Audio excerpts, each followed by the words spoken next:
Hello everyone and welcome back to another video from Wake&Tech. In this video, I'm going to show you how to log into your existing account on Home Depot. So let's get started right away. First of all, open up your web browser and then in the address bar type in homedepot.com and press enter. You will now be taken into the official Home Depot website.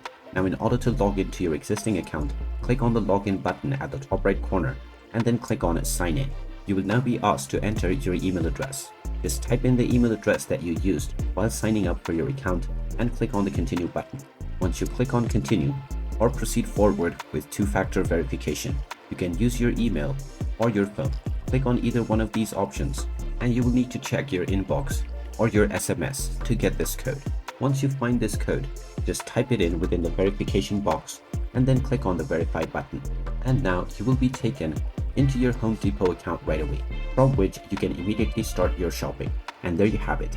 That is how easy it is to log into your existing account on Home Depot. If you find this video helpful, make sure you hit that like button and subscribe to our channel if you haven't done so already. Also ring that notification bell to never miss another update from us. Thank you for watching and I will see you again in the next video.